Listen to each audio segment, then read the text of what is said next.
Hey guys, welcome back. Welcome to the second episode of my discussion-based series on fixing American democracy. And we're fighting to build, and we're fighting to build a government that's ultimately going to live up to our founding fathers' ideals of a nation that of a government that is truly by the people, of the people, and for the people. And in this second episode, I'm going to be talking about, and one of the reforms I'm going to be talking about is changing our voting structure in the U.S. And as you may know, um, our voting structure is that we use is known as first past the post voting or single member plurality voting system. And in this system, you just vote for one candidate, and the person who gets the highest percentage of the votes wins, even if they don't win a majority, which is 50% or more. Plurality, if you may know, is just most votes. That's below 50%. Majority would be 50% or more. And under this system, it really has caused like it's the system that's been in place for a very long time in the U.S. And it has caused some problems in the U.S. Like most relevant, like in 2016, because voters had to choose between two of the most dis more had to choose between two of the most unpopular candidates in history, Trump and Clinton, and and polls have showed in the 2016 election that a majority of voters were dissatisfied with their options, and and some people didn't vote in that election, and because they didn't want to vote third party with. And that's the one of the biggest problems with single member plurality type voting structures. People are just afraid that if they vote third party or independent, that they might split the vote, and and I get that, honestly. I understand. And I think that's one of the reasons why we're stuck with the two-party system. It's because of of this voting structure. And so, and ask this question: is there another way? Well, I want to answer that right now. To be and in this video, what this new voting structure I'll be proposing, and this is called ranked choice voting. And I think ranked choice voting is a great way to get us to vote outside of the two-party system and get us to vote for candidates that we truly believe in, rather having this partisan horse race that's under a single member plurality where we just vote for the where where we are strategically voting. We're just voting for a candidate to defeat the other candidate. And but in ranked choice voting, instead of voting for one candidate, you get to rank the candidates in order of choice. You rank your first candidate as number one. That will be your first choice, and then you rank your second candidate as your second choice, which would be your number two vote, and you then you rank your third candidate as being number three as your third vote. That would and the list goes on and on. And under ranked choice voting, the candidate has to receive 50% or more to win. So how voting works is you just rank the candidates in order of choice, one being your first, two being your second, three being your third, four four being your fourth, five being your fifth, and six being your least favorite choice. And and under this voting structure, um, and how they count the votes under ranked choice voting is very different compared to single member plurality type system under single member plurality voting systems, because now they first count your first choice votes, you being the candidate you ranked as number one, and if one candidate has a majority in the first round of the vote tabulation, well, that candidate it wins. But if there's no, but if not, but if neither candidate broke 50%, the candidate suddenly in last place is eliminated from the race, and those voters that selected that candidate as number one will have their next choices counted, and the process will keep continuing until one person has 50% or more, or a majority of the vote. And in arguments, and people who argue for ranked choice voting say it better reflects the will of the people. It better reflects the majority of the people. And as well, under ranked choice voting, this would discourage a lot of negative campaigning in our country. And I have to somewhat agree. Like we do see a lot even in this election. We see a lot of negative campaigning, a lot of negative ads, and I think we need and we're living under a most divided time in our country.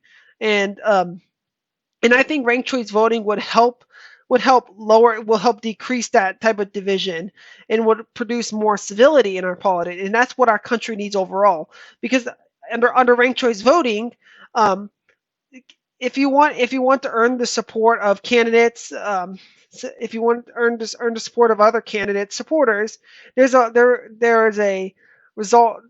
Then you should then you're going to be then you have to be a little bit more nicer, be a little bit more civil, and be a little bit more open minded, and say and try to reach out to your opponent's supporters and tell them, hey, if that guy can't win, rank me as your second, and I will support his policies.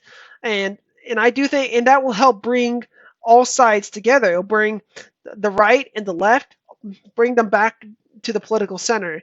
And that's why I think and that's one of the reasons why I support ranked choice voting. It's going to encourage a lot more positive campaigning. You're going to see a lot more positive ads, that's something our country really needs. We need a lot more people. We need a lot more civility, a lot more like unity, but also it's also going to allow and thanks to ranked choice voting, it's going to allow a lot more choices. You're going to see a little bit more candidates running. And like what I said in the first episode, more choices, the better. Because in the business world, when you have more choices, when you have more choices, all those businesses will all be competing, and that will be good for consumers overall in the private sector because the prices of goods and services will go down and the quality of goods and services will go up. And that's the same definition of politics. When you have more choices, when you have a wide range of candidates, being maybe if you have, let's say you have 10 candidates and you under ranked choice voting, um, and they're all competing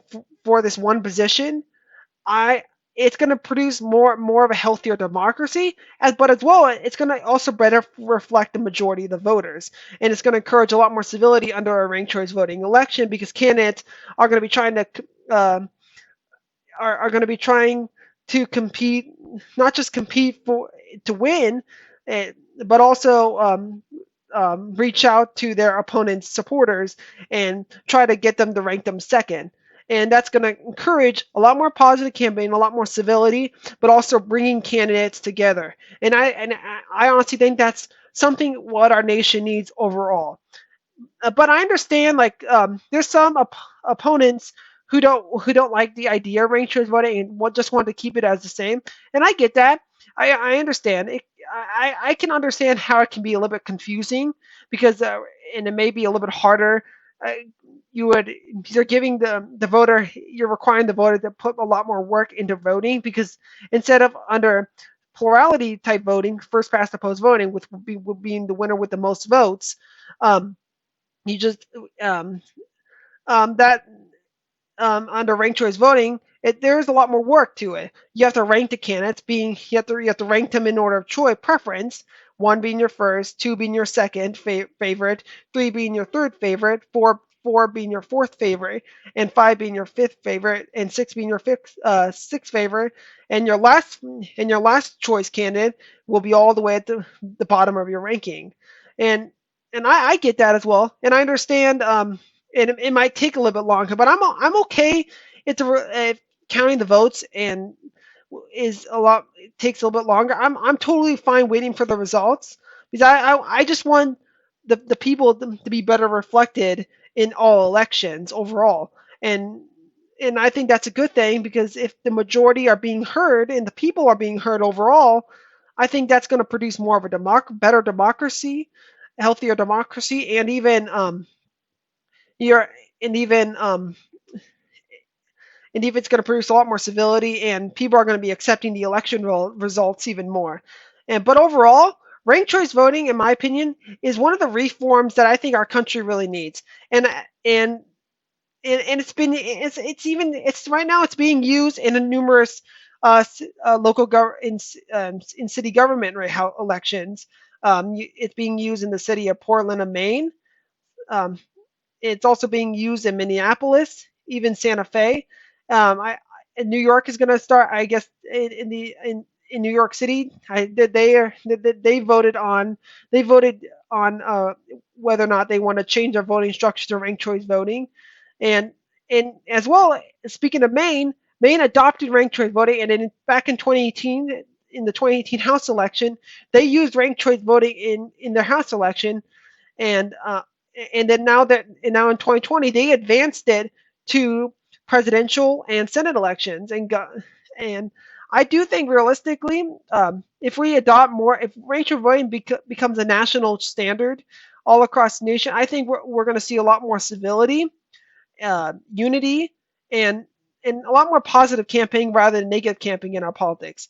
But let me hear what you guys think in the comment section below. Do you like the idea of ranked choice voting? Do you think we should advance it to the national stage, advance it to all states? And I overall think ranked choice voting is a good thing for our democracy. It's going to produce much more civility, and overall it's gonna decrease the amount of negative campaign that we're seeing on the first past the post voting. But don't forget to like and subscribe. And until next time, guys, this is the Young Centrist, and I am out.